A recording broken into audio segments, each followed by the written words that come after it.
What is going on, all you awesome superhero aficionados? This is the Heroes and Mutants podcast, your number one source of superhero talk. I'm Nick, with my co-hosts Erik and Ruben. How you guys doing today? Doing awesome, man. Doing Good, awesome. man. Oh, you're doing this. I know you're definitely doing freaking awesome. Yep. Freaking Padres made the Dodgers look Oh, like little man, freaking for real, wusses, and Yeah. man, Yeah, game one tonight. still rocking that blue proudly. I mean, this is Nightwing blue, but Dodger I'm blue still still too. rocking my boys So, proudly. That's there fair. we go. That's fair.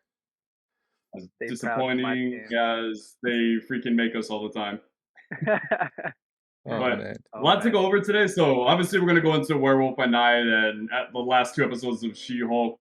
But there's been a lot of news and a lot of stuff coming out lately. So let's dive into that. A lot of exciting stuff. So the biggest thing, and once I had seen this all over social media, I was ecstatic. And you guys I know for the longest time I had said, I hope we get this sequel. This character deserves to come back. There was like reports he wasn't going to be back and him possibly being eyed at Marvel, which maybe I think that kind of puts a little bit of a dampen on that, but we'll see how that plays out. But it's officially reported that Man of Steel 2 is in the works. Obviously, I was somebody who I talked about that from the very beginning. Well, for a long time, that I really want to see Henry Cavill come back. I mean, he's perfect as Superman, and a lot of the fan base have been saying the same thing too. But it just seemed like Walter Hamada and a lot of the executives and people that were in play and in power at the time just didn't have any kind of plans for him in the future. And they were trying to make Supergirl, they tried to make Wonder Twins, they tried to make all this stuff, but it's like you guys got the most perfect actor to portray Superman. Like, what you guys are wasting that away. And him being very vocal about it too from the very beginning. Like, hey, the cape is still in the closet. Obviously, there are rumors about with going on with Marvel, but a lot of no official word on who is going to be directing or what's going to happen. But given that obviously it's going to be a sequel to it, it's pretty much, I mean, that hasn't been officially confirmed, but at this point, we can pretty much guarantee that that's most likely the case.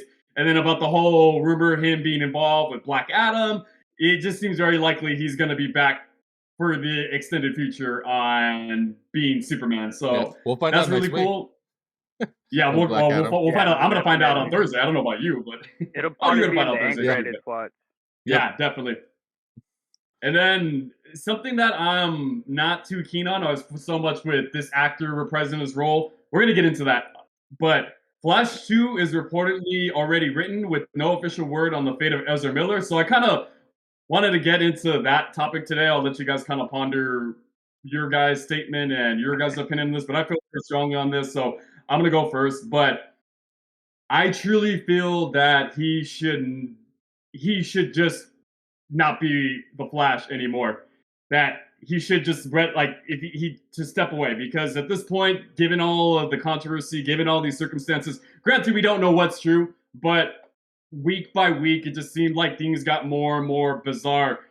Granted, when he gave out that statement about him taking accountability, him taking responsibility, that's obviously a first step and a good sign in that direction of getting better and progressing. But at the same time, just given more so in the very beginning, it didn't seem like it was as bad. He was just being drunk and causing a ruckus and getting thrown out, getting arrested.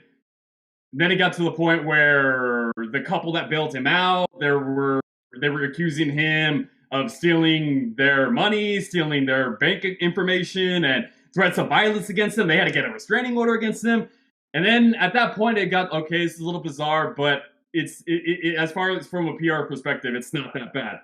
Then it got to the reports of the child grooming, him going on the run, then him having that family over at a property that he owned, and kids being around, and he had guns and ammunition everywhere to the point that babies were playing with bullets, and it just got to the point of I don't know how they can course correct this and even if he goes out, gives a statement, and that was one of the possibilities that Warner Brothers was pursuing, that have him give a statement. But I don't know. I don't think there was any way to explain his behavior and explain what was going on. But at this point, if you're talking about accountability, you're talking about taking responsibility. That means you have to sacrifice. Also, you can't just I take responsibility, I take accountability. That just is dead weight, dead water, in my opinion. Or holds the water. I'm sorry, dead water. But I think at this point, for somebody as young, as talented as he is, take a couple years off, go get your mental health in the right state and get to the point. If you have to take medication, you have to do this, you have to go to rehab. Do that, focus on that first, and then you can come back. You're young enough to where you can come back and have a successful career. I just think to go from that to, especially because it seems like, I mean, I don't want to say this, but as far as like, I've seen early reports about test screenings for The Flash that a lot of people are saying it's great. One guy said it was like one of the better comic book movies they've seen in a long time. So, granted, this is something that could really put a lot of that into perspective, or a lot of where it can, I don't want it to dampen a lot of the stuff that was like, you had this really good movie and it's a welcome return for DC, or a lot of people put that into that kind of light. I don't want that to be like, okay, the people start to make excuses for his behavior, like, oh, it's okay, Yeah. he's doing fine now. But I think, in my opinion, just step away, take your time, hand off the reins. This is especially with from Warner Brothers perspective, because you can have it be, since this is going to be something that's going to be somewhat of a soft reboot for their continuity, their film universe. You can always have him sacrifice himself and give the reins to Wally West, which is pretty much what he did in the Crisis on Infinite Earth storyline, that comic. It just, given the gravity of everything, I just don't feel like supporting somebody like that. All right, it's hard for me to just. It's not like he just went on a drunken bender, got into a car crash, injured somebody, and said, "Hey, I'm sorry, I'm gonna do better," or had like tweets from 10 years ago that come back to haunt him. And it's not in that same. This is a very, very serious situation, and I just don't feel like somebody like that should be rewarded with continuing with the success of continuing with this film career. Like, as far as right now, I don't. What do you guys feel about that, though? Am I being too harsh, or are you guys somewhat in that same kind of scope? I'm kind of like on the same page as you.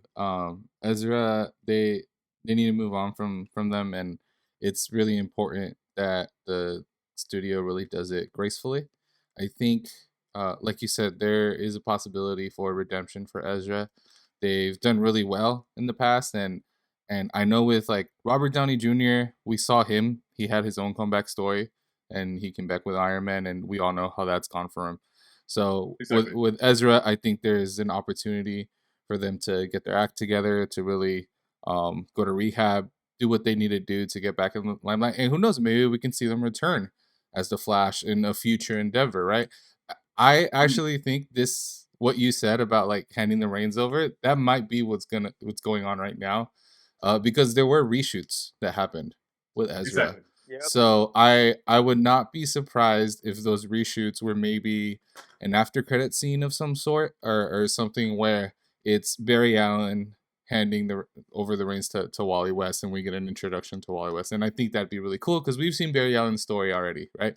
So obviously this is gonna go into it. We've seen it in the Arrowverse show, The Flash, and we've also seen it in the animated movies. And it's like Barry Allen is great, but I actually want to see more of Wally West, just because his Yep. comic books are so prominent, and I think it'd be a fresh start for DC Exactly. instead just starting with a new Flash, and kind of leave the old Flash behind. And like I said, they're just leave that door open for Ezra when they do get their act together, and they want to come back. And I think that would be a really cool type of redemption for them in that case. So yeah, so I'm kind of just on the same page as you, Nick. It really makes sense to move on from them and find someone else to take the reins, even if they do bring in a new Barry Allen, a new actor to play Barry Allen. I think that worked too, just because of the multiverse. There's different versions that can come into play. So I think it'll work out. But definitely, I don't think they should be continuing with Ezra. I don't think we should see Ezra in Flash 2. I think we should definitely see them move on from the role and do something different. What do Yeah, you think, most Ruben? definitely. I'm on the same page with you guys.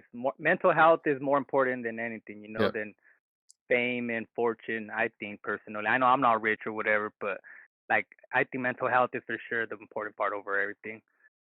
And I agree where he should just, like Erik said, they're doing the reshoots, so that's cool. There's for sure handing down the reins, like Nick said, and that would be cool. Wally West is an awesome character in the comic book, so if that happens, that'd be awesome. But yeah, I just feel like you were right, Nick. You weren't being too harsh because he did do some wild shit, and it's Yeah. like damn, how do like? But I do want to see that redemption, that comeback, because down the line, dude, he's gonna have to do something to make up for what he did, straight up. Yeah. But other Because than that, granted, I'm all for it. even from the very beginning, like we saw, obviously he had run-ins with the law before, nothing to this extent. But one of the things that really stood out in my mind that I always go back to is right before the pandemic when he was caught on film, like approaching that fan, asking, "Oh, do you want this?" and like grabbing her by the throat and throwing her to the ground when he was filming Fantastic Beasts out in Iceland or Europe, wherever he was. And it just looked incredible. Even though I don't know if it was so much that the fan didn't react to it, the fan kind of made it seem like she was going along with it, or if that, but that whole thing, it just I was expecting some, because I'm like, this is very disturbing, and I was expecting like some form of punishment or something like, but nothing came about. Granted, like that was in the early stages of the pandemic, so maybe once that happened, that kind of overshadowed anything. But I just remember thinking back on that, and I'm like, hey, is he not?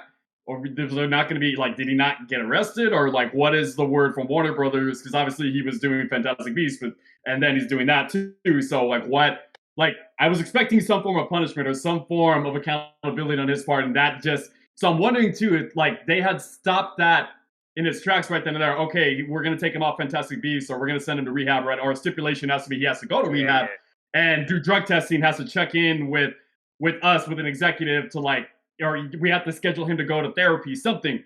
I'm like wondering if there would have been more steps in place at that time, would this have not gotten to the point where it did? Because then, 2 years later, it just steamrolled in a domino effect of like week by week by week, things were getting worse and worse, and things were getting more and more bizarre. And it just got to the point where like, what the hell is even going on anymore? Yeah. So like I said, I don't think that this couldn't be a redemption story. Obviously, you talk about Robert Downey Jr. We had seen what happened with Iron Man and how much of a risk that was for the company at that time. And even when you think back on it, Terrence Howard actually made more money than he did because he was seen as a star. He had just come off of an Academy Award nomination for Hustle and Flow. So that's actually pretty funny to think about. But hopefully in a few years, like he gets all of his demons, all the skeletons in his closet, gets them in check, and does the kind of accountability, responsibility work for himself that he's saying. Then we can talk about all this later. But as far as right now, just need to step away and let someone else take the reins and just let it be what it is right now. Because I think that's just the most responsible thing for a young, talented actor to do in this point, who had the kind of trouble and the kind of run-ins that he had. So waits to be seen. Hopefully Warner Brothers will do the right thing too also. Moving on from that, one of the things I'm very, very excited for, obviously we talked about, there's obviously going to be a sequel to The Batman, Matt Reeves' The Batman. That's currently in development in the early stages, but Matt Reeves is also working on spin-offs for members of Batman's Rogue Gallery, including Professor Pig, Scarecrow, and Clayface. Scarecrow, obviously we've seen him a lot in media. He's obviously a very popular member of Batman's Rogues Gallery, but Professor Pig and Clayface we actually haven't seen before. And those are villains that, especially Clayface. Clayface is freaking awesome. And he's probably one of Batman's more powerful villains that can really test him on that kind of level. So I'm pretty excited for this. The only thing I worry about with Clayface is because of the grounded, realistic nature of the Batman universe. I'm wondering if they have to kind of take sacrifices and creative liberties with how they can portray Clayface. I want to see Clayface as he is. Obviously, I'm like, okay, I'm a little bit open if they have to take some form of creative liberty, which is probably what they're going to do, just not to the point where it just completely diminishes the character that we know in the comics or in the source material. So exciting stuff. We'll see how it plays out, but the fact that this could be expanded in their own series, I think there's just a lot. It's really goes to say, like, the kind of era we live in where we can get movies and then a lot of that shared universe with shows and series. I think that's just a really cool thing to really expand upon that universe and just make it more cohesive and add more to it. That's just a really cool thing that we live in. Moving on from that, also breaking news, Walter Hamada is leaving DC Films this week, signaling a bitter end to his tenure as president of DC Films. And even further adding to this, he actually didn't attend the premiere of Black Adam. So obviously, you know that there was a lot of bitterness and there was a lot of animosity between both sides. And the funny thing is, Hamada won't even get a producer credit with the studio, which is common amongst executives being let go, but given as a thank you for their time. which many see as putting into perspective how rough the transition from AT&T to Discovery has been. And one of the things too is people had said, these are obviously rumors, but just given his track record and what we know, a lot of the controversy surrounding him, but that he was one of the ones who didn't want Henry Cavill to return as Superman and even shut down Man of Steel, the sequel for it. And further adding to that, because people like, there's been a lot of reports that people were saying that, oh, Man of Steel 2 has been in the works for a long time. This was the previous management, but it's also being rumored that it wasn't until like September, which is when they supposedly did something for with Superman for Black Adam, and that The Rock was actually the one to get this actually made and to actually push for this. Obviously, we know that The Rock has been pushing this for a long time and hinting at that from the very beginning, ever since he was announced as Black Adam. So, in a way, we're kind of seen as The Rock as like a Kevin Feige, but he's also, if he was like a combination of like a Robert Downey Jr. and a Kevin Feige, that would be. Yeah. No, I know, but people are I like, that's like the rumors, like, oh, he's essentially like the Kevin Feige of the DC universe right now. I saw But I mean, The Rock on social media. I think today actually he posted like a picture of like back in 2012 when he had posed as like the Black Adam, and he wanted to do it, and there was like an article that had come out, and he even said in the post, he was like, DC kept coming back to me asking me if I would play anyone else in the DC universe, and he would say no, I wanted to play Black Adam. So there's definitely something behind it, and I think there's some truth to it of saying like he does have a big say into the future of this like DC extended yeah. universe and where it's going from here. So I Well, think there's something to that. There definitely well, I is. mean, obviously, I'm joking when I call him like the combination of like a Kevin Feige and like a Robert Downey Jr. because he's in the movement making. But more so, like, I definitely think that he was the one. The way things are going, it's in the way things are. I think he definitely pushed for Henry Cavill, and the studio was apprehensive. But I think he was. I'm not saying he's the one who made Man of Steel happen, but I think for sure he was the one to at least give them that kind of thought, and more so because fans have wanted that to happen, and fans have been saying, hey, we want to see Superman back, we want to see him face off against Black Adam. So especially that's exactly why I'm very psyched for Black Adam. A lot of people tell me, oh, but The Rock plays the same character in every movie, oh, I can't see The Rock as Black Adam. But I'm more talking about like his tenacity, his commitment, his dedication to this character. It's like, this was obviously 10 years in the making. So even on that aspect, if you don't like The Rock as a comic book fan, as a lover of superhero media, you definitely have to respect that for that grind and that tenacity to get this project made when it was like so long in the making. And that was before he was an A-lister. Obviously, Fast 5 came out, and The Rock was at the top of everyone's list. Like, oh, we need to include The Rock in this. Oh, The Rock is box office success and a big budget draw. So obviously, that also is probably what catapulted that. But the fact that, like I said, this is so long in the making, gotta respect that, gotta respect the grind.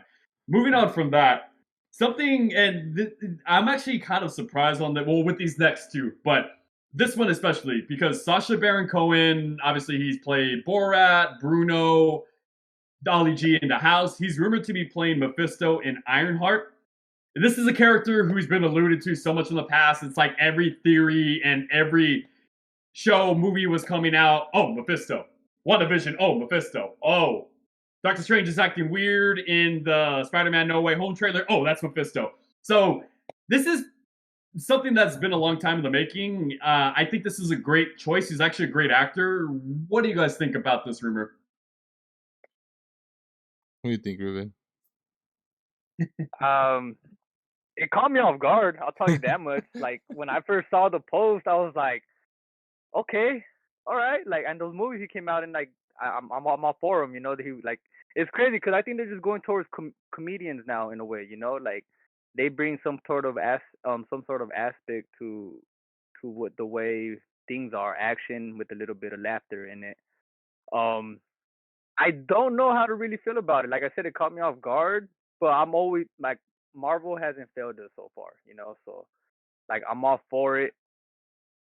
And these fools are actors, you know. These people are actors, so I mean, they get paid to do this kind of stuff. So let's see what he brings to the table, baby.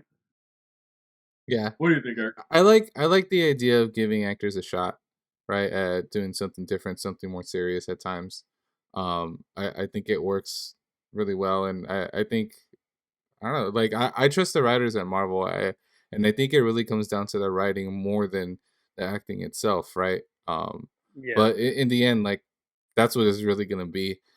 Marvel has not, like you said, Marvel hasn't really done it strong. Like most of the actors have played their characters really well, and I think there's only maybe like a handful of actors that'd be like, we could have gotten someone better for this, but that's not even like here nor there because, well, like one that comes to mind is what's her name? Who plays Captain Marvel. At first, I was Uh, Brie Larson. yeah, Brie Brie Larson. Larson. At first, Brie I Larson. was apprehensive. I wasn't sure how she'd do in the role, and her character's actually grown on me. I actually like her. I think the Yeah. upcoming Marvel movie is going to be really good, and now Yeah. as like a Captain Marvel, I definitely like see her as a good version of that, and I'm okay with it. So even if the actor comes in with their own portrayal of a character, I think it's fine, and they'll figure it out for the most part. I think Marvel giving people a shot is has gone well for the most part. Yeah. Most definitely. But I, aside from I the actor, my bad, Nick, Mephisto, I'm excited to see him. So Yeah. heck yeah, that's all I wanted to put. Sorry, Nick. All good. So I think that the reason it caught me off guard is because this is somebody who likes having a lot of creative control over his roles. This is Yeah. exactly the reason that because he was actually the original choice, was the one really campaigning and really pushing to make it happen for Freddie Mercury in the Bohemian Rhapsody movie. He was actually attached to this project.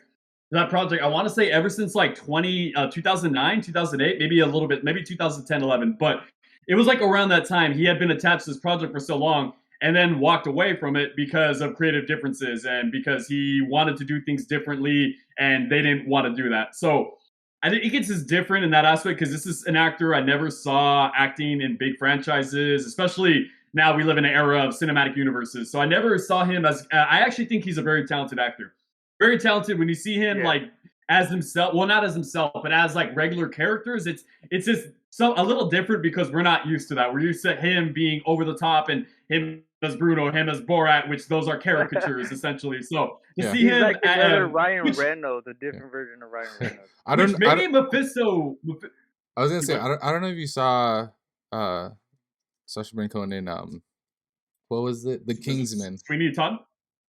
Was he No, in the Kingsman? yeah, he played the Russian dude, the main villain in the Was new it? Kingsman movie. Are you The sure? second one, right? I think that was the actor that plays the Wasn't it lizard him? in the Amazing Spider-Man. Rice Ifans. I don't know how to pronounce that English name. RHY. I think that's him. If I'm not Oh, mistaken. well, I guess he wasn't Sweeney Todd, huh? But Yeah, he yeah, wasn't Sweeney Todd. So that I was think he's moved on from like the community because he's a good actor. Like, he's a Yeah, very he yeah. talented is. actor. He is. So I don't know.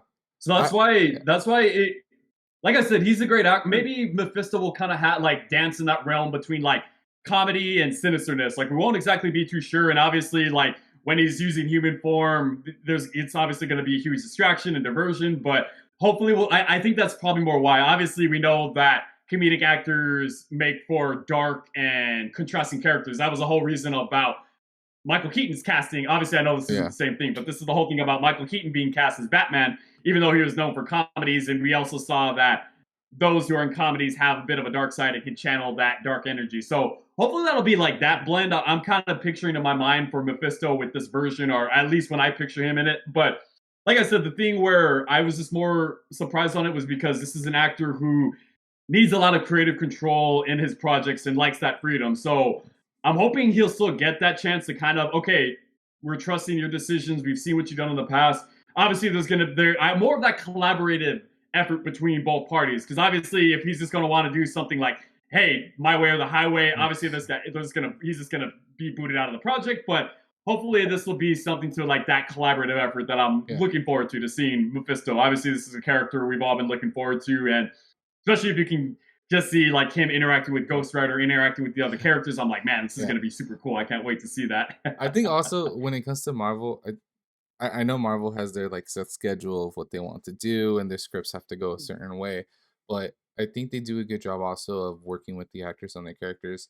Because like I've heard the stories also of for Black Panther, right? Of what's his name? Boseman working with Chadwick Boseman. yeah, of Working. Boseman working with the producers and making sure that all the characters had African accents, because at first they didn't. And he's like, no, we Oh, need to bring in the culture into this. We need to do this. Like, this is what I envisioned for the Black Panther. And they changed only it. makes sense. Yeah, and they changed it because the actor had a vision for this. So they work with the actors in a sense. And you've always heard also of like Robert Downey Jr. in his role as Iron Man of just like spitballing and trying different ways of approaching a scene and doing his own like even rewrites of the script. And they worked really closely with him. So I think there's also this give and take that the Marvel producers understand that they need to allow these characters or these actors to feel these characters and really get into character and understand who they are, especially if they want them to play this character for a long time, right? Yeah. Like on the Yeah. on the opposite, you have Edward Norton with the Hulk. He wanted it to happen a certain way, but it was very early MCU. Marvel doesn't want to budge as much, and so he's like, okay, Yeah. well, I can't move on with this. I can't continue being the Hulk. So of course, Yeah. there's the other side of the coin, but I think overall, from what I've seen, like in interviews and people like talking, it's in interviews to actors, it's they enjoy working with Marvel because they let them kind of bring their own characterization into Right. who they're playing. So Yeah. I think Sasha will be able to do that. And Mephisto, I mean, Mephisto can be funny too. Like Exactly. That's I why I'm like, we can really have those two charters between the comedic and the yeah, dark and sinister. So I'm like looking at it like, okay, maybe this is the reason that, like I said, this isn't a bad choice. It just more caught me off guard for that reason that he's somebody who likes to have that creative control and freedom in his work. So yeah, I really think charting between those two, like that blend, is something that's going to be cool and interesting. And this is yeah, somebody who can definitely knock it out of the park. Can't wait to see it. Hopefully, it turns out to be true. If it's yeah, rumored, it's hopefully at least a deal is being written right now. Hopefully, yeah, yeah, but good choice. Hopefully, we get to see him. yes, Another casting news, one more of a replacement, but also another surprise too. Harrison Ford is going to be replacing William Hurt as General Thaddeus Thunderbolt Ross in the MCU with his first appearance in Captain America: New World Order. Obviously, he's going to be for the Thunderbolts and probably going to be around indefinitely, just considering obviously with Thunderbolts Ross' importance being with the government and obviously connections to the Hulk and Thunderbolts, him being Red Hulk. I was I was also surprised with this, more so with that sense that Harrison Ford is actually 10 years older than William Hurt. Harrison Ford is in his 80s and is going to be portraying this character, at least I'm at least assuming they have plans with him for the next like 4 or 5 years.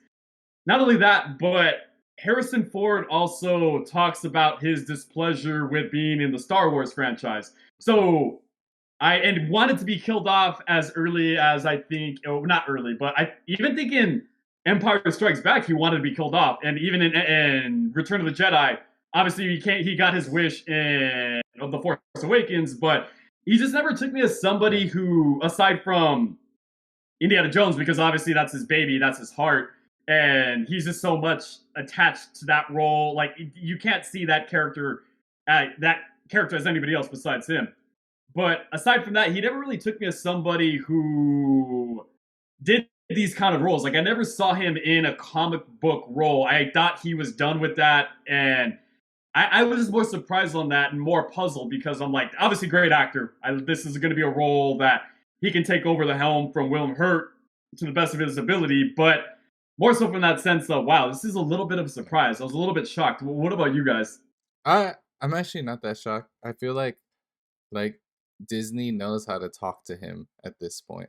They were able to convince him to come back for Star Wars before they killed him off, obviously. Hey, so there's. I mean, obviously they're going to be there. I'm sure that their pitch was, "Hey, you're going to die. Okay, I'm in." Yeah, right. I don't have to do anymore. But other than that, like also the Indiana Jones movies, he was in the remake of Blade Runner 2, I believe, and it's like Yeah. so I think he's just at the point now where he's not trying to pursue new roles, but he is coming back and just kind of doing fan service at this point. And I don't know to what extent he's going to be doing stuff in Indiana Jones. I know the last Indiana Jones movie that he was in. It kind of looked like the character was gonna start taking over, but um, regardless of that, I think he kind of enjoys doing these things, and obviously the pitch to him was probably going to be like it's not going to be like that long, right? Or you're only going to do certain things. Maybe they're just going to get Thunderbolt Ross, just turn him into the Red Hulk, and then he doesn't even have to do anything anymore. Like, maybe he can just do voice acting at that point. Like it's there has to be something to it, to convince him to come and do this role. And I think he'll be great, and I think he'll be fine. He can definitely do that more serious role justice, and I'm just happy to be getting the Red Hulk in there. Also, this whole movie is kind of, I really hope Sam Wilson's Captain America does not get like outshined by all this like Hulk stuff that's happening, because there's the Red Hulk, and then there's You got the leader. the leader is the main villain, who's also from the Hulk. Obviously from She-Hulk, like Bruce Banner's in there, so he's around. So I feel like, I don't know, man. Like it might get like overshadowed by. It almost looks like it's gonna be like this Hulk movie, and Sam Wilson's gonna have to figure out how to like get past all these like super powered beings again, and kind of do his thing. So it looks really interesting how it's slowly panning out of what's gonna happen in this movie. So, but yeah, but him coming replacing William as Thunderbolt Ross, I think he'll be great. I think he'll be fine. Yeah. What do you think, Ruben? Yeah, I mean, like you, Nick, it kind of caught me off guard. Like, damn, this fool is already up there in age, you know? Like, but then there's CGI, you know? CGI does a lot of magic stuff. So, yeah.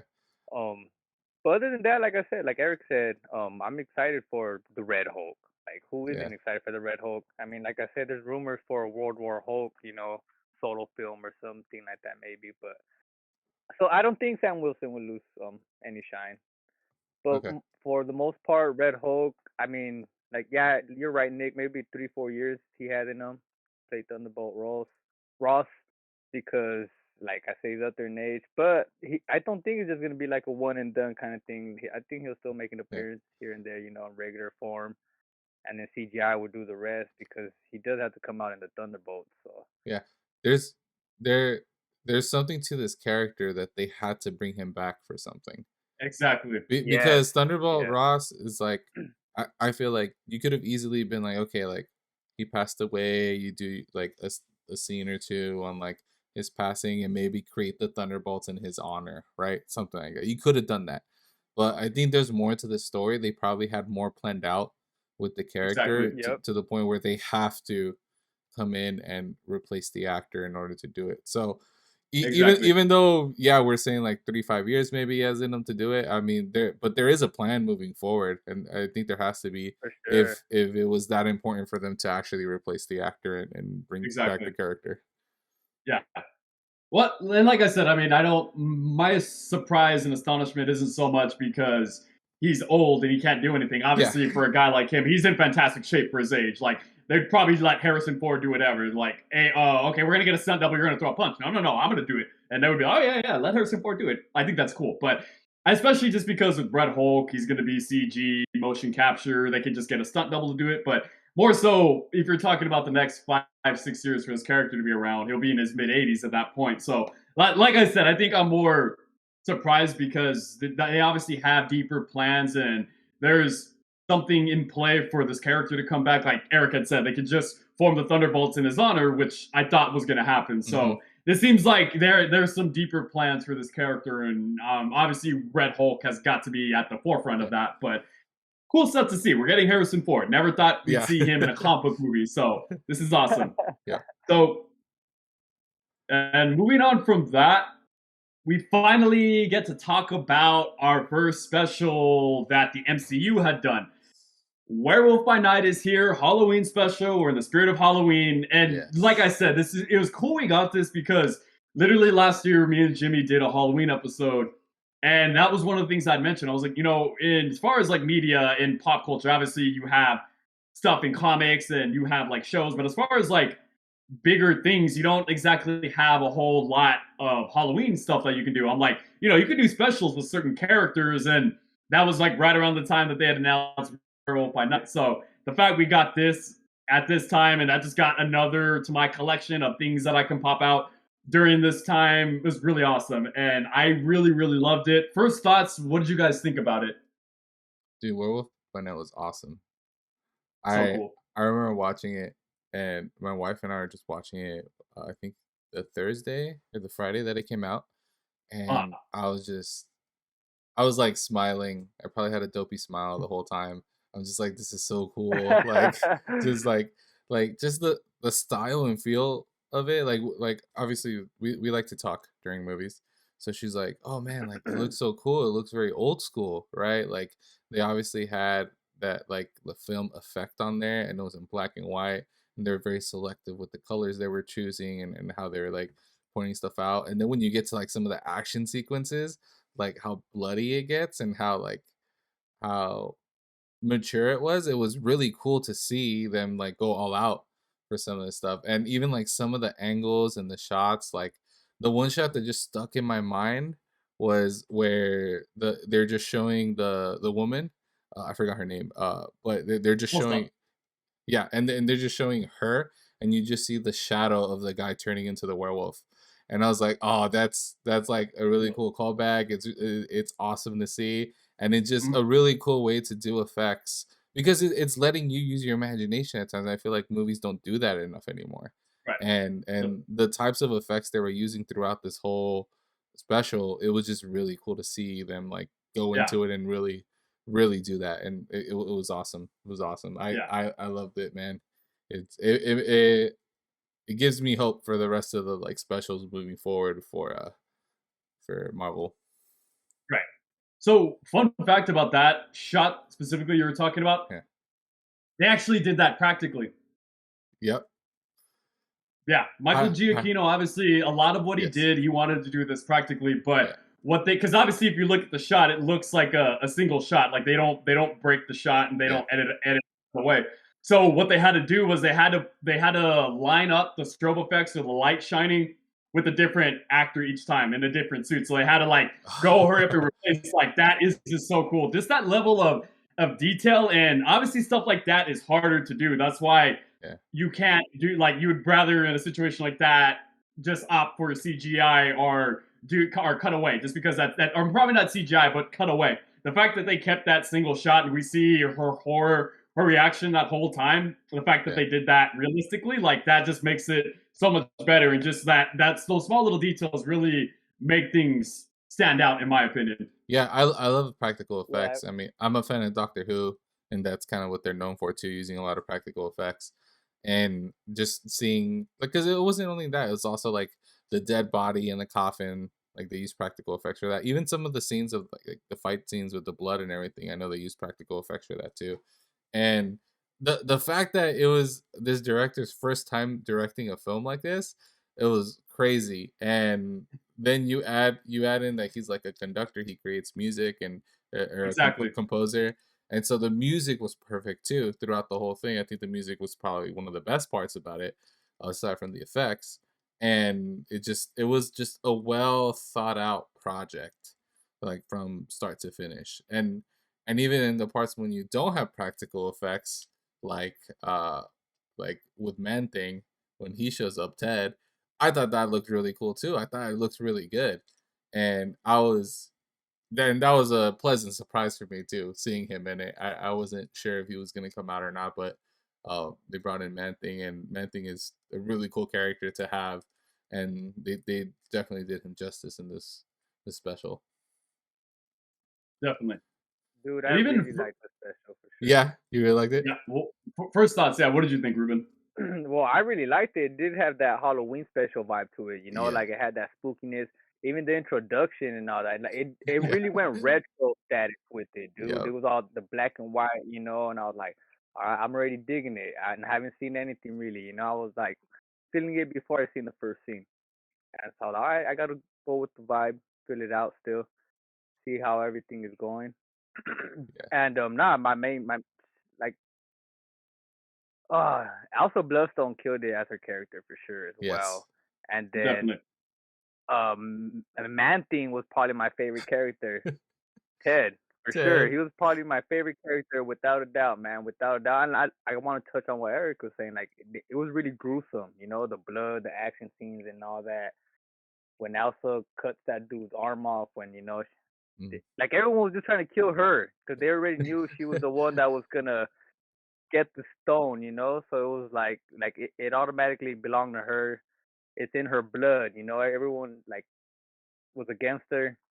And then the thing I liked about it is how freaking um you know freaking I forget his name, but the werewolf, you know, freaking how no one knew. They knew he was a hunter, Yeah. but they always thought he was like a great hunter in human form. But it wasn't because of that. It was because he was a werewolf all this time. Yeah.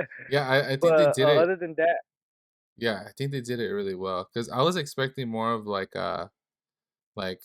who's the werewolf? There's all these people, but they ended up actually hunting Man Thing, and I was like, oh, okay, so he's the monster they're after, and then the werewolf comes out, yeah, and then it was almost like two stories. Like, okay, once Man Thing got away, I was like, what's gonna happen next? Like, I really had no idea. I was like, what's gonna happen to him? And then like they have him in the cage and all that, and just all the actors themselves too, they just played those characters so well. Like I really hope we get to see more of Elsa Bloodstone, more of the werewolf, more of Ted as Man Thing. Like I really hope we get to see these Midnight characters. Suns. Yeah, yeah, Midnight I Suns think would we be were dope. talking about this the other day, right, Erik? Yeah. Where I said, yeah, it might have been a special, you know, but this was just an introduction to the characters. Yeah, Like, I'm pretty sure this is not the last time we're gonna see either one of them, I Man hope Thing, not.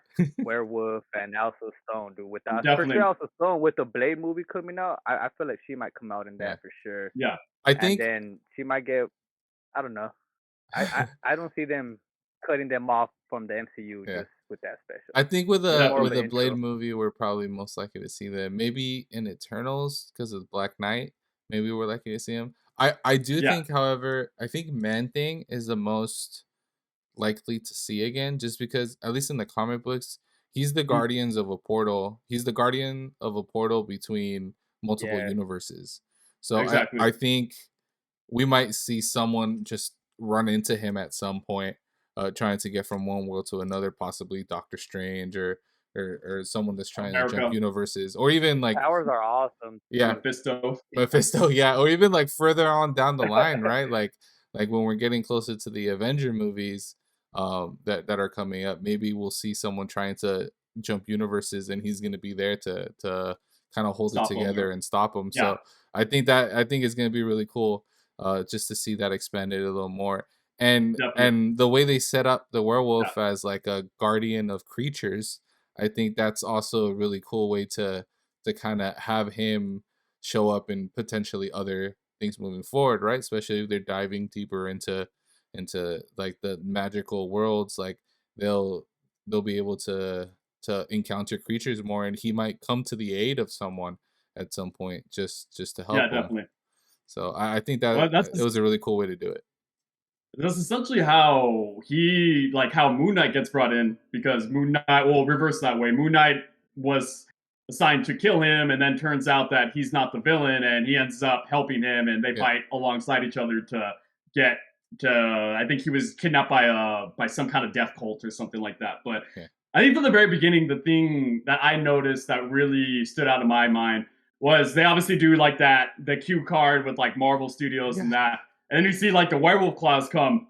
I don't know if you guys had seen or if you guys paid attention, but there were 4 claw marks, not 3, because obviously 3 is Wolverine. So I thought that was a smart thing.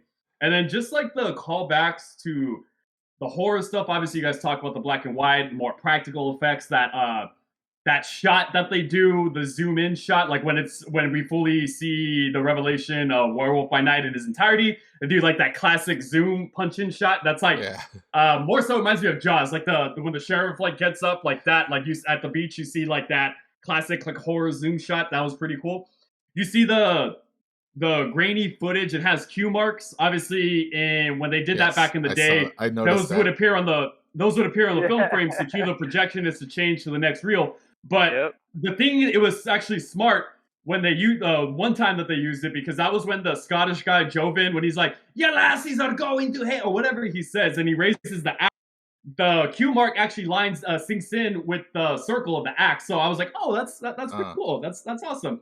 The music too. I don't know if you guys had heard it, but when Elsa was fighting, I think the guy that she cuts off his arm when he jumps out of the tomb. In the beginning of their fight, they use like the psycho strings, like the dun dun dun dun. Like I was like, oh, that's cool. That's so cool. A lot of the fight scenes were pretty cool. At this like combination of horror and fight. Some of them could have been edited a little bit better, but I think I just liked the realism, the practicality. You had that one really cool shot. I think when Elsa like stabs him with the arrow, and she like rolls over on him and then rolls over to the side. I was like, oh, that's like really cool. And you can also tell like she did her own stunt work. The actress who plays her, I talked about that being a catalyst for why she wanted to join this project, because you have this very strong character who has this amazing fighting skills. So that was really cool to see at the forefront. About that scene though is, come on, you really gonna tell me he didn't see her reaching for his ex? Oh.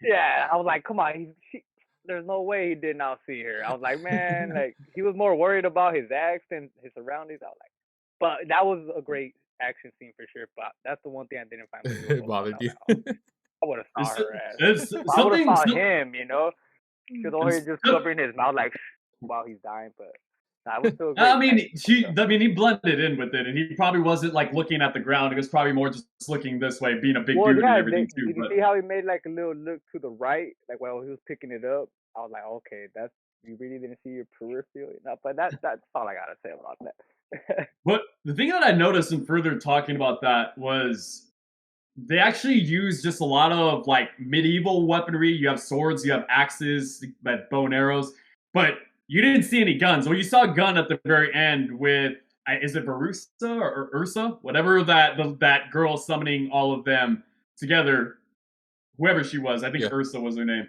She is at the very end. She's gonna kill Elsa, and then that's when she raises up the weapon, the gun, and then Man-Thing obviously jumps in and attacks her.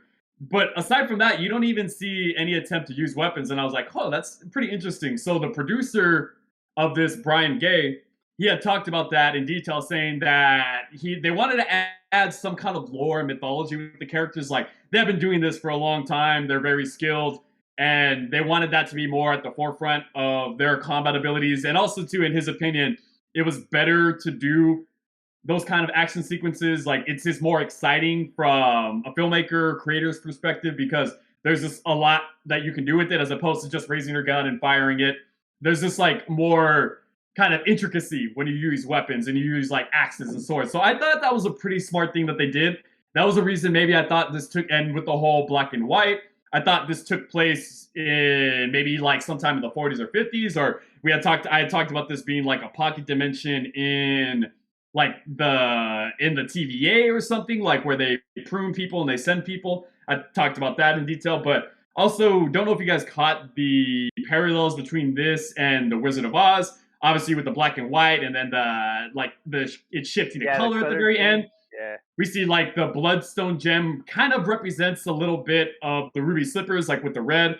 And also when Jack goes to pick up the bloodstone, it like shocks him almost in a manner similar to the Wicked Witch when she goes to go to grab the ruby slippers, and it burns her. And yeah, and obviously at the end too, we had Over the Rainbow playing as it shifts from black and white to color. So I thought that was also a smart thing too. I was like, there's got to be some kind of parallels between that and the Wizard of Oz at some point. And we finally, and I think the thing that was really cool too was that Michael Giacchino really talked about in detail was that he really wanted the monsters to be three-dimensional, and he wanted to subvert expectations in that way. So we get a story where the monster hunters are more monsters than the monsters. So I also thought that like we see this relationship between Man-Thing and Werewolf by Night, and we had seen that shot where his hand comes down and grabs Jack, and we're thinking, oh crap, he's either gonna die or something's gonna, or well, he's not gonna die, obviously he's the main character, but we think it's gonna be some kind of action sequence. It turns out to be that they're friends and that he's protecting him. I thought that was a really smart play and a smart thing to do, and to kind of give credence to that and to give a kind of believability to these characters. Also, something that also stood out to me, Jack, they actually gave him either, I don't know if this was a choice by Gael Garcia Bernal or if this was his or the direction Giacchino gave him, but he actually has a lot of like dog traits. You see in the very beginning when he shakes Jovian's hand, he says, "Oh, I smell the blood on you." Obviously, his keen animal senses. When he wakes up in the cell, he's like scratching his ears. Also, when he meets Elsa in the tomb, he's like circling her. He's like circling, watching his surroundings, like kind of like a dog would. So I also, and I just thought things like that, and like the small details we had talked about with like the Q marks. We talked about like with the practical effects with the werewolf, him changing into werewolf. Like a lot of those just really put things into perspective. Just like the kind of care and the kind of association that went into it to making this as good as they can. Not only making it something that is a love letter to the Universal monster movies and that time period, but also telling a Marvel superhero story at the same time. Like this whole thing was just awesome on all accounts. It was awesome overall. Yeah. It kind of reminded me of a book. I know it's a little bit more mystical with the creatures, but it kind of reminded me of the book The Most Dangerous Game.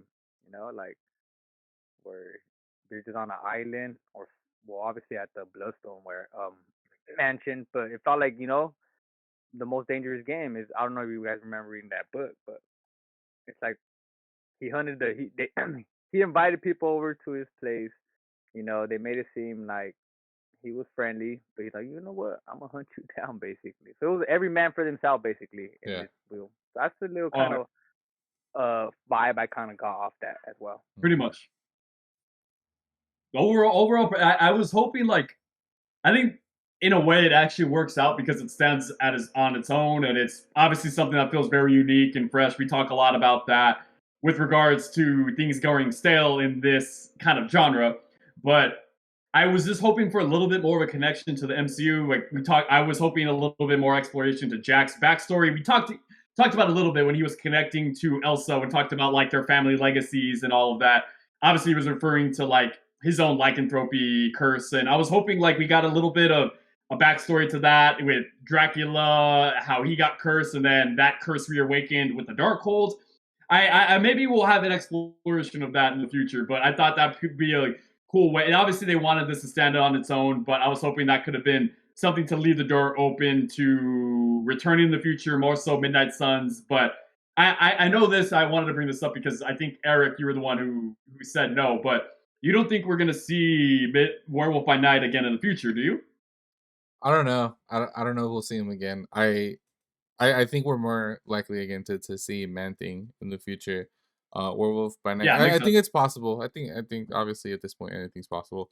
But I think maybe in another special of its own, maybe next year, next Halloween, we'll get another Werewolf by Night special. But I think in another project, I think we're more likely to see Man-Thing. Definitely. Yeah, fair. I'm hoping what we can do, what I'm really hoping for is to get a Midnight Suns show. Yeah. That would be super cool. Like as a movie, I think it would just be, it could work, but it would just be, I think spacing out over like a mini series, 7-8 episodes, I think that could work pretty awesome. I don't know if they would have the whole thing about Doctor Strange bringing the group together like he does in the comics. That would be pretty cool. And to see Cumberbatch react and associate with all these characters, I think that would be really cool. Yeah. But just given that now we have Moon Knight, we have Werewolf by Night, Man-Thing, Elsa, Black Knight, and then Blade coming, those are already 7 characters for Midnight Suns, and then we would just pretty much need Ghost Rider to round out that group.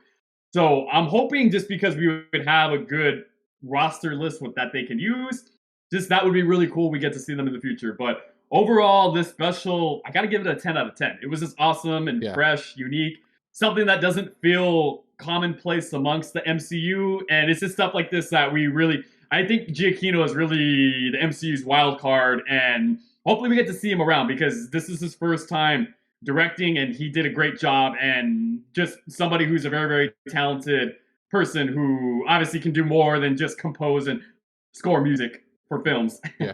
I think what do you guys rate this? I give it a 10 out of 10 also. It was just, especially during Halloween, the timing's perfect for it to come out.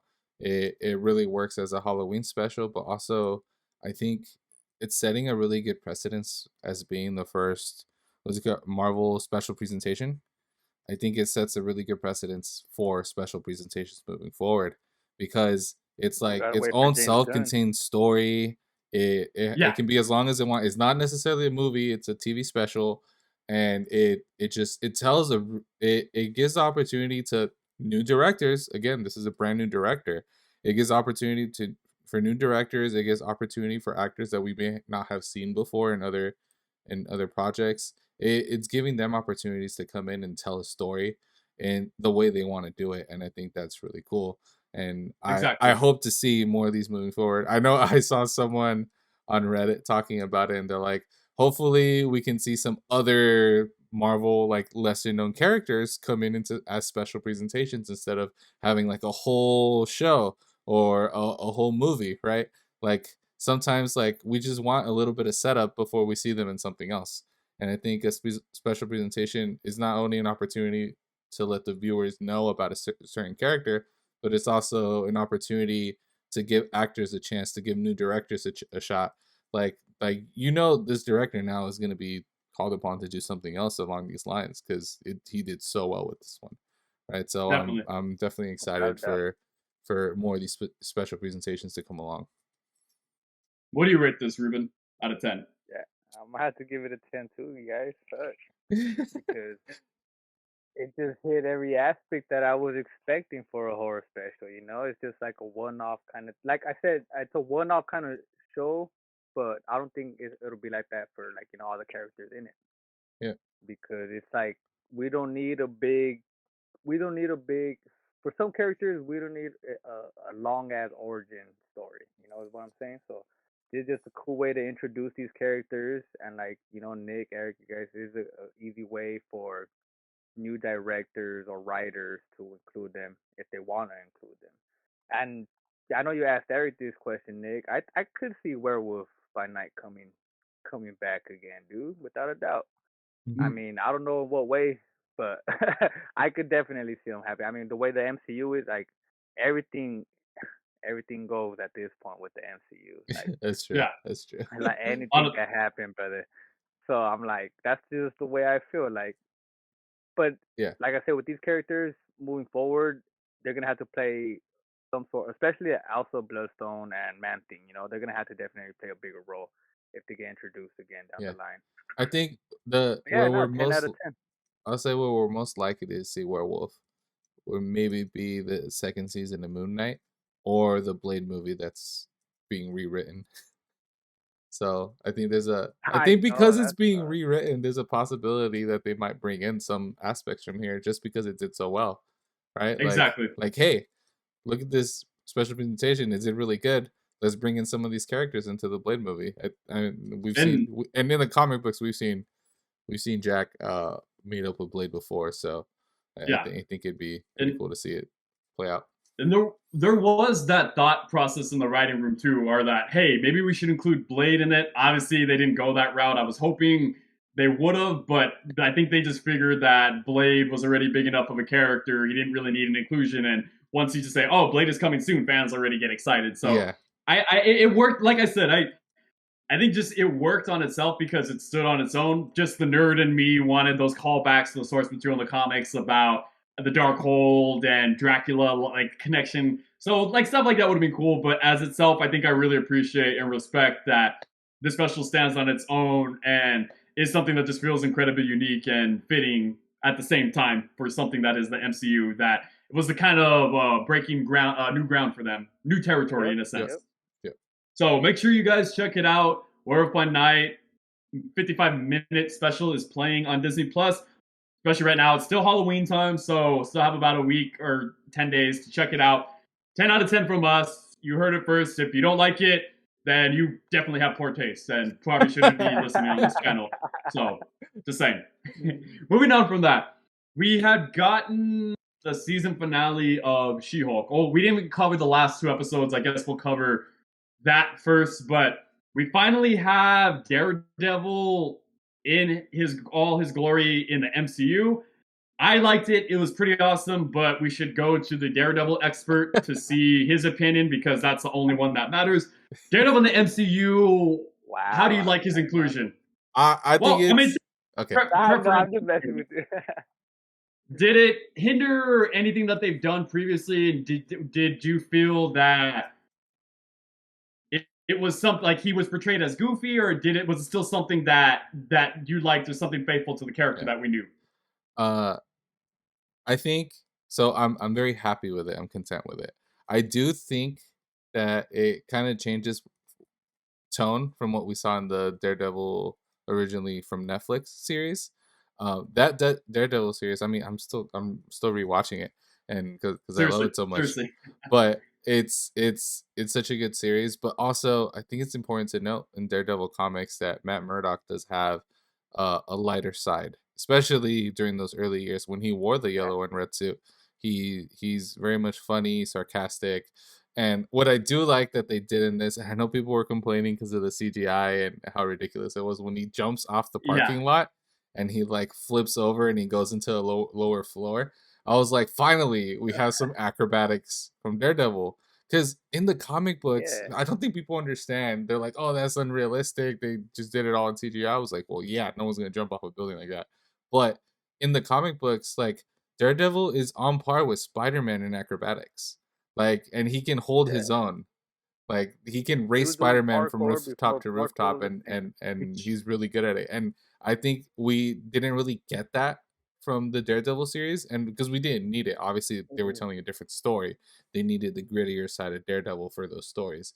But now, because we're in the MCU, you kind of need that like acrobatic, but also you need the lighter side, just because of the people he's going to interact with now, right? Like we already saw him interact with Spider-Man, and when we saw that scene in what was it, Spider-Man No Way Home. No Way Home. Oh, no, No Way Home. When we saw that scene in No Way Home, like you saw him react to the brick faster than Spider-Man. Like he caught it before he did, and that's very much in line with the comic books. He's up there with him, and obviously Spider-Man being kind of a slightly like goofier character in terms of like his demeanor, and like Matt Murdock just even in that scene he's kind of funny, right? Where he's like, oh yeah, like we'll get your case, but you happy, we might have a few issues. And now in this show, I think him kind of just playing along with what's going on around him, he didn't need to be like as serious. Obviously he's doing something else. He was on a different mission. He was over there with like She-Hulk, and so he doesn't need to be all like serious and stuff the same way he was like when he was fighting the Punisher, for example. It's a different, and Matt Murdock, like he understands his surroundings, and I think we're still seeing the same character play out. It's just that the character of Matt Murdock at times is goofier, has a lighter side. He's able to do that. He's able to be that. And I know a lot of people were upset. They're like, can't believe they had like Matt Murdock sleep with She-Hulk. I was like, I mean, dude slept with 3 different women on the Netflix series already. Yeah. Like they're like, exactly. no, it's not that weird. It's also in line with him. He's like, yes, he talks about it himself. He goes to confession. He's a sinner. He realizes he does all these bad things, and at the same time though, he's a very real person. And I think the whole premise of She-Hulk is also putting a superhero in like real life situations, real life issues, bringing in Matt Murdock, who we saw play through a lot of that in Daredevil too, like himself being a lawyer.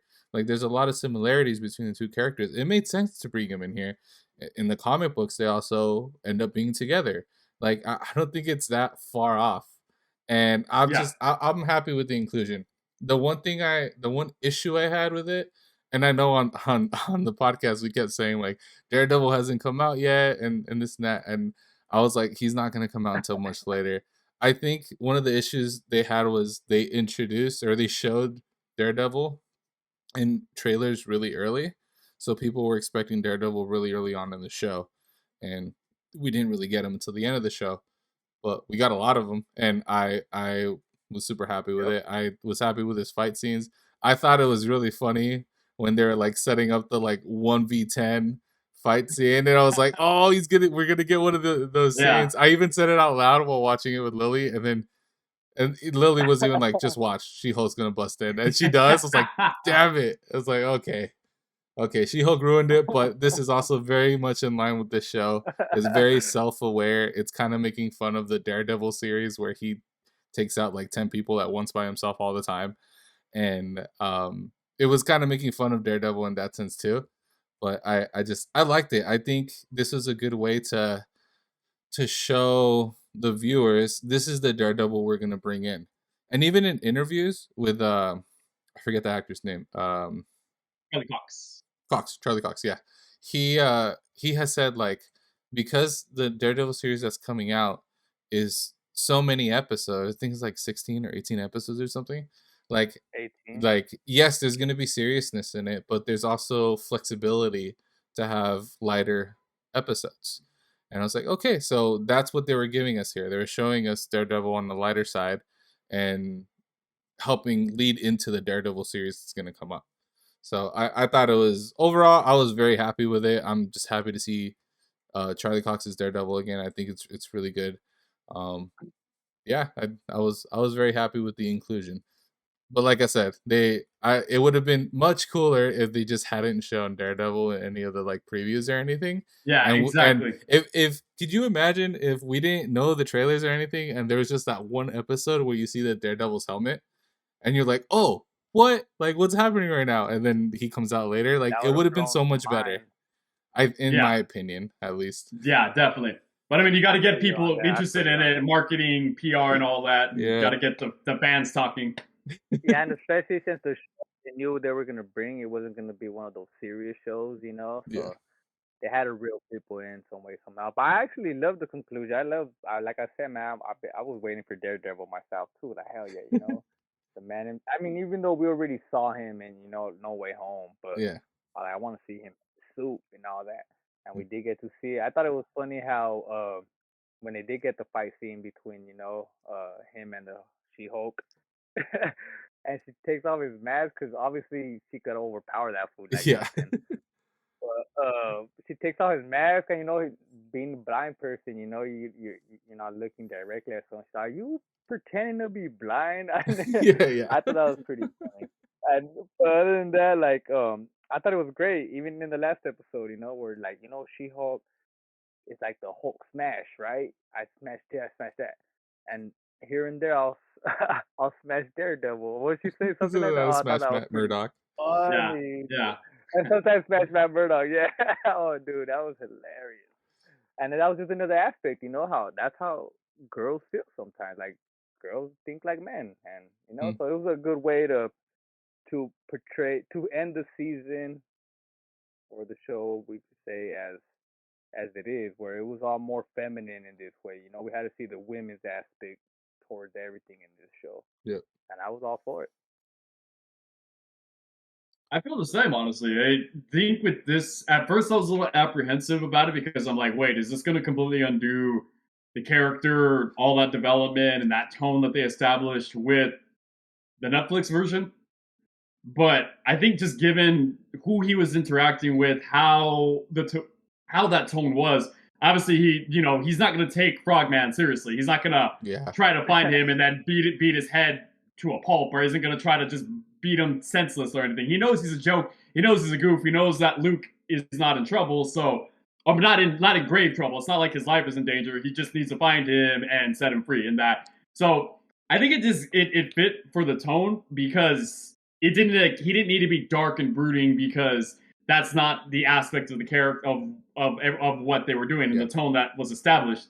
And given in that sense, I think it worked. And that's, like I said, I was apprehensive. I was like, okay, thinking about it. And that just allowed them flexibility for when the tones change. Because this universe is so big and so vast and so wide, he doesn't always have to be the same. I mean, we talk about that too. Matt Murdock in the comics has been jokey, has been sarcastic, has been witty. Even in season 3, he makes a joke to Sister Maggie, and she has to like double take. And she's like, "Did you just make a joke?" He's all like, "Well, yeah." I forget what it is. Something about the suit. He's like, "Oh, I can wear other suits too," or something. She's like, "Did you just make a joke?" So it's like it's not like this character hasn't joked before, hasn't or cracked the them. Defenders. It's just that matter. In the Defenders, Yeah, like Defenders we've seen too. them in a team up before, and as he's fighting, they're kind of like being sarcastic, and it's they're like we've seen it before. It's not. I think it's just more so think people just aren't used to seeing Daredevil in that capacity, but he wasn't like he was serious, but not so much to the point that he was like parody or anything. It was still about like I'm efficient. I need to get this job done. Yeah, it's not technically it's not super serious. Like nobody's life is at risk or is in danger, but I need to find him and I need to set him free. But knowing obviously too, you said Frogman's a joke is goofy, so that wasn't going to demand him to be dark and brooding and excessively violent. But I'm a little bit torn on the whole CGI aspect. Yeah, it is faithful to how he moves in the comics, but I actually felt that a lot of that was done well in the Netflix version. Like he was acrobatic, he did flips, he did crazy gymnastics moves that other people couldn't do. So I felt like that it's just I'm not used to seeing it in that capacity. I just think it didn't need to be done, and that like they could have done it practically. Like I understand you guys talking about as far as like efficiency and all of that, but I just don't think it worked on that aspect for me as well as it did for you guys. Hmm. Yeah, I overall, don't know. From the comic books, Daredevil, like I just know that like his powers and stuff, and with the agility he has, I think it's in line. I mean, this dude jumps off a building and doesn't even know what he's gonna do. Like he decides mid-air what he's gonna do. True. Like that's how Daredevil works. That's what he does. So, and I think also like people that are complaining about him not being like so serious. Like I saw one person online be like, he's supposed to be like a good Catholic, like Christian man, like doing the right thing. And I'm like, well, the whole point of Daredevil is that he's at odds between like being violent and stopping people with also his faith and trying to be a morally good person. That's the whole point of the character. Like the whole point is he's imperfect and he's trying to be everything for everyone. So in this episode with She-Hulk, he's able to kind of let go of a lot of that, of the seriousness of the show. And I even wanted to compare it to like Kingpin. Like the Kingpin we saw in Hawkeye is kind of different from what we had seen in the Daredevil show as well. Like he was very much like a monster, like just going through the streets and like pushing cars aside, and like this dude was crazy in the Hawkeye show. Like he gets an explosion, point blank explosion. Exactly. like I think they're just setting up like what we're gonna see in the shows moving forward, and I'm excited for it. I think it was good. Yeah, fight scene was pretty cool. I wish we had a little bit more, but from what we did see, and the whole subverting the expectation or making a parody out of the hallway fight of the 12 of the dozen men versus Daredevil was funny. Yeah. Overall, it's just a really great inclusion, and more so because Charlie Cox has really great chemistry with Tatiana Maslany. Yeah. So that aspect was cool to see, like they're contrasting characters, and then we got to that whole like, so who are you? And he's all like, all right, I forget who she says. You're blind man. He's like, no, I'm blind man. Whatever she says, he says, no, I'm Daredevil. And we see that we hear the little theme.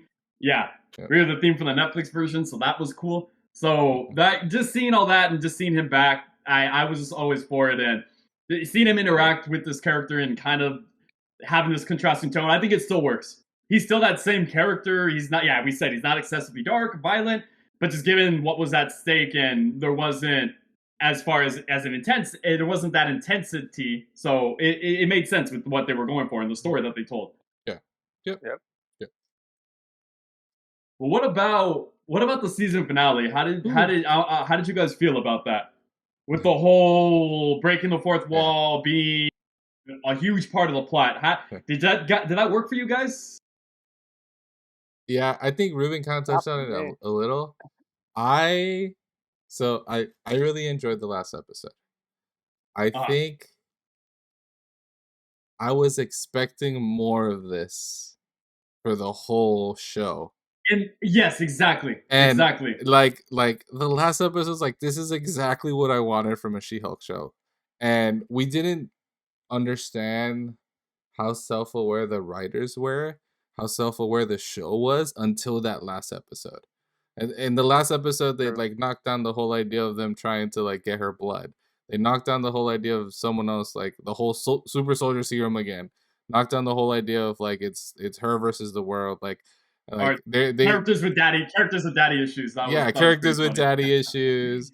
And like obviously she jumps out and she goes and approaches Kevin. I think having Kevin as a robot was hilarious, just because there's always that, like, people always It kind of was joke about that. that, and I thought it was really clever how they did that. But at the same time, it's like, man, I wanted this to be the whole show, because a lot of what they showed in the trailers was they showed at the beginning of the last episode, where she's like mimicking the Hulk show from what was it, from the 80s, Oh where like yeah. the different scenes of the Hulk show and all this stuff. And I was like, oh, okay, like hopefully this is what we're gonna get, like a show that's more self-aware. And it was just what we got more in line was a sitcom, which is fine too. I found it funny, I enjoyed it, but then when it got to the end, I was like kind of thinking of what could have been. And I really wish they would have done more of that. And I uh, think it was really good. I when everything was happening at the end, I was like, this is kind of weird. Like when the Hulk showed up, and then Abomination's there, and then Titania like comes in, and everyone's just fighting, and I was like, what's happening? But it was like at the same time, like, oh, this is typical Marvel, like everyone coming in, and then she just stops it right there, and they like move on from that.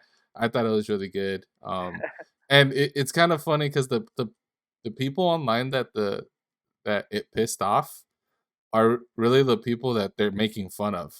And it's really funny how people are like, that last episode was so dumb, they completely undid everything that they were setting up. And I was like, yeah, that's the point. They're explaining that the whole yep, setup was dumb and your typical superhero show plot point, and this is not what it's supposed to be about. If you were paying attention, the whole point of it was her trying to be a yep. lawyer and trying to make it day to day as a woman in corporate America. And I thought it was really cool, the fact that they kind of ended it on that note, right? So I enjoyed the last episode a lot, to the point where I think the rest of the show would have benefited from being more like that last episode. Mhm. That's What do the you think, reason why Ruby? I say I don't. That's the reason why I say I didn't like it, because Right. remember how in the beginning I was like, all right, well, I had some sort of expectations and all that, you know. Yeah, But then when I finally agreed with Eric, so see, in a way, me and Eric agree at the end, cause like Eric had no expectations. I already know that's what the true. show's gonna be. But Yeah, then with that season finale, you're like, well, damn, what could have been, you yeah, know? So that's the same. So I'm like, now Yeah. I'm like, okay, well, now I agree with my first thoughts more now after that final season finale, I should say. So I'm like, Yeah. dude, like I do like that fourth wall boundary, you know, that we're breaking. I like that. I'm all for it. yeah, But you know, it would have been way better if, like Eric was saying, if it would have been more of that early on. Cause yeah, like, why are you gonna wait till the last episode to finally break that wall when you know there's not gonna be a second season? yeah. It almost Well, that's the makes way like I'm seeing it. it makes like a lot of the episodes that had like the after scenes where we're talking about the Hulk King and like them getting her blood and who's behind everything. It makes all of that irrelevant, which sucks. Because Exactly. Yes, especially for someone like us, where we're trying to guess, like, oh, like who's behind all this, like could it be someone from the original Hulk series, can it be someone brand new, like just some what we're random trying to ass figure out. girl But getting again, I mutated. think the show is aware of what it's doing, right? It's like it knows that there's fans who are trying to figure out what's happening in the background the whole time. Yeah. But Yeah, yeah, in the end, I think, yeah, I think we're on the same page. Where Yeah. whereas I came in with no real expectations, and you came in, Ruben, with these higher expectations, we kind of end up somewhere in the middle by the end of the in the season. middle. Yeah, And I think that's the thing as far as this episode, I'll say, well, this finale, Yeah, is that I appreciate that fact that it took a risk, that it yep, was parodying people's expectations and the whole final showdown in a finale. I appreciate it. And especially because when you think about this character started off as a parody of female characters, female comic book characters. So aside from that, just making this the final episode, like I wish this was done earlier because this was a culmination of everything that was happening. And to have like 1/3, 10, 12 minutes, whatever it was, dedicated to that, I just didn't feel like it was a strong ending for the series. Like I wanted to see that in the very beginning, but just to have that, like I said, aside from the whole parodying aspect and what we wanted and expectations and all of that, I just think that this would have been better served in the very beginning. Yeah, yeah, I think so. Without a If doubt. they would have like come out right out the gate, or not right out the gate, maybe like this third or fourth episode and done this, Yeah, and be like, okay, it this is what it is. Okay, I yeah, got it. Yeah, it just felt underwhelming in that sense. That I just was expecting. It hadn't really been done to this level, so I'm like, okay, she's gonna fight off intelligentsia. We'll find out about their connection to like. We'll maybe see a final snippet of like the leader, or maybe like the leader at his computer saying like my plans are coming together, or something. I assumed something like that. hmm But just that fact that this had happened, and then I just didn't feel like it was resolved, and like a lot of that wasn't fully earned, and just the culmination of everything just kind of left it like, I don't know how I feel about that. It's a little bit of a bittersweet ending for me. yeah. Now, Yeah, if I'm talking agreed on that. about moments in a show, I think the whole show throughout made me laugh. I thought it accomplished that of being a comedy for me and for my wife. We were watching the whole show, and there were definitely times where we would laugh out loud. This last episode made us laugh the most. I think it was the funniest episode. But in the end, it like you said, like the culmination of everything kind of just feels empty at the very end. Like I Exactly. like now that the whole season is done, I don't think I would recommend it to someone to binge watch the whole season, right? Because it's not gonna you're not gonna get the same feeling as from binge watching some of these other Marvel shows where it's a complete story.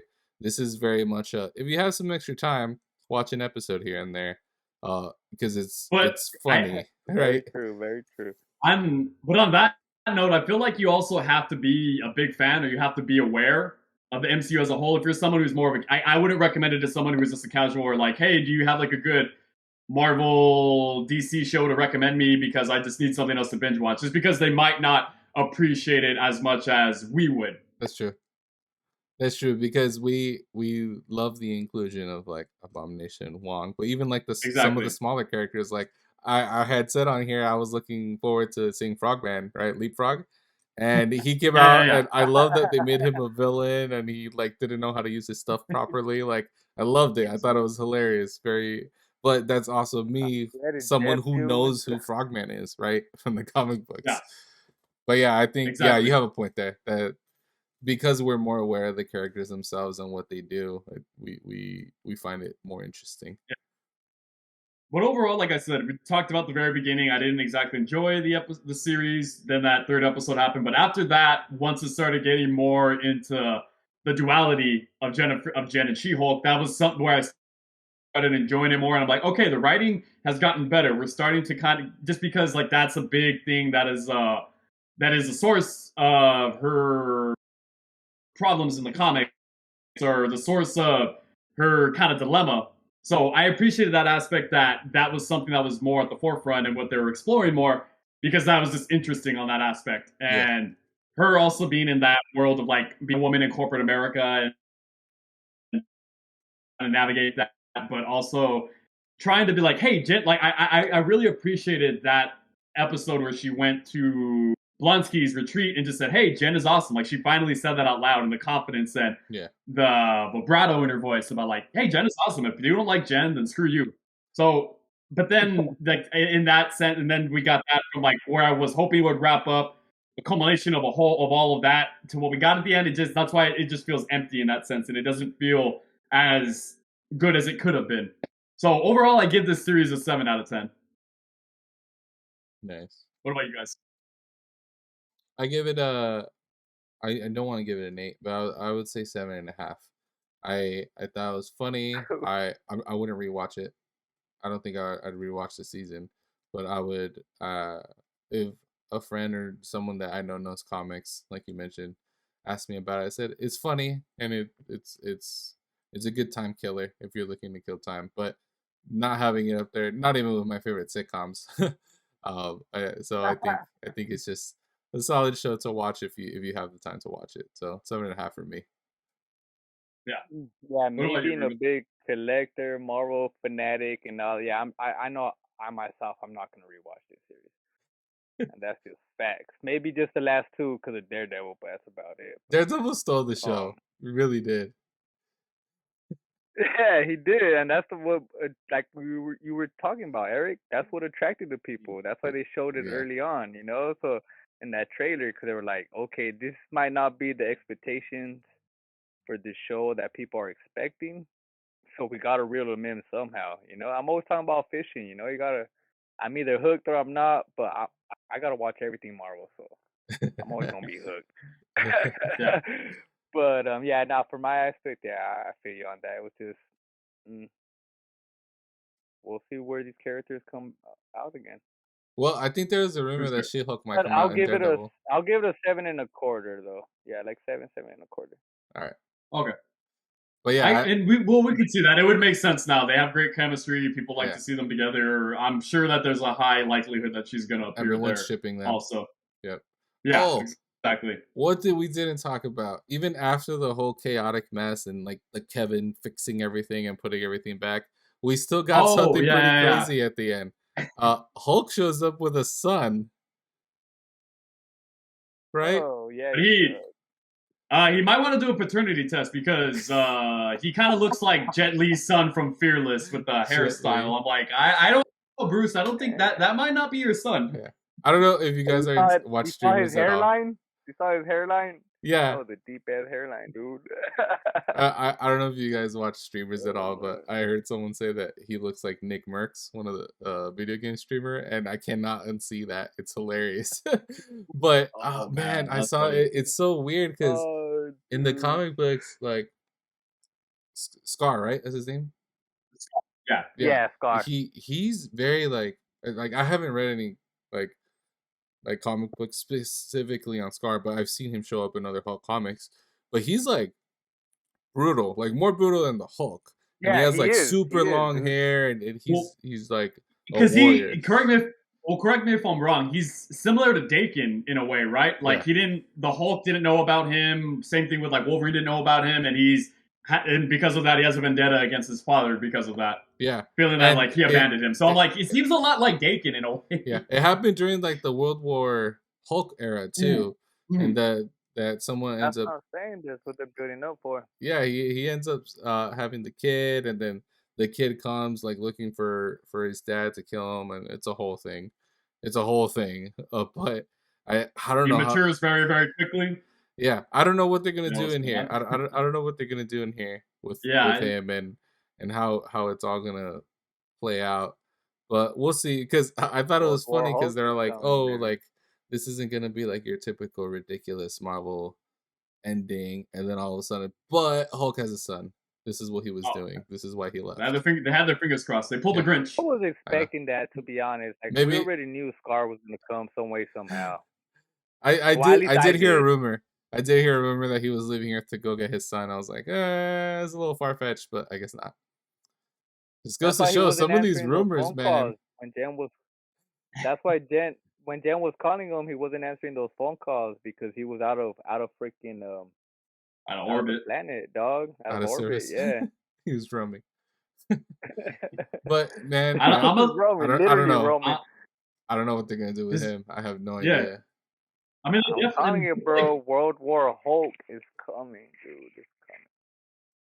I just hope they don't add them to the World Order Captain America, because then it'll just be a Hulk show.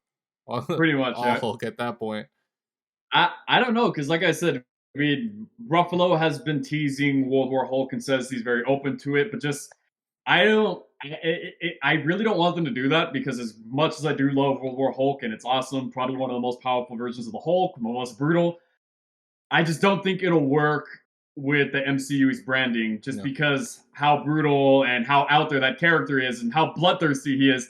I just the version that they set a precedent for with this character, I don't think it's gonna work. There would have to be something drastic in order for him to get, and I don't think it's gonna work. Yeah, with just the way that they portray this character now and Ruffalo's it's just not gonna work in my opinion. And Universal's gonna have to make it. With you, Nick. Yeah, Disney wouldn't make it though. Huh? Disney wouldn't make it because they wouldn't make money off of it. So it would have to come from Universal. So that's why that might be why they're kind of slowly introducing more Hulk characters, so they can just do their own movie or do their own thing. Kind of how like Could be. Sony Pictures is slowly introducing more and more Sony like Spider-Man villains Yeah. and stuff, so they can do That's their what thing. I'm saying, dude. That's why I had to disagree with Nick. I could see it happening without a doubt. The World War Hulk. Just because of the fact that If it ain't rated R, I don't want it. Exactly. World War well, Hulk that's what I'm is saying, though, because the way savage. we're already bringing Deadpool into this, you know, that's another reason why I want to believe it could happen, because hey, Deadpool's gonna be, Yeah. you know, some way somehow, you know, bloodthirsty. I'm Like, not still bloodthirsty, but like, you know what I mean, with a lot of blood action scenes Yeah. and shit like that. I'm still hopeful. So I feel like I'm still hopeful that we'll get a World War Hulk, but I don't know if we'd get it At this point, the correct way Yeah. at I'm this calling point. it here, boys. Oh, okay, I get you on that. But I'm calling it here. If we get it, you heard it here first. All right. well, remains to be seen. I guess we'll be here to tell Ruben that, haha, we're right still. All right, hey, we're proven wrong, but that happens. But with all that being said, that is all the time we have for today. Make sure you guys check out Werewolf by Night and She-Hulk on Disney Plus. Make sure you hit that like button, subscribe, share with your friends, follow us on IG for more updates and for more giveaways and contests we're going to be doing and ways you can contribute to episodes and discussions. Further along with that, obviously, I had said I just want to repeat, but our review and giveaway for The Last Ronin is not going to take place anytime soon. It'll probably be either the end of November or early December. Just we have to push it back a little bit, but we'll post an update when we'll be able to do that. But it'll be sometime before the end of the year for sure. So make sure to catch us on IG for updates about that, and share with your friends. Follow, like, subscribe. We will see you guys next time. Thank you guys. Yeah. Stay spooky.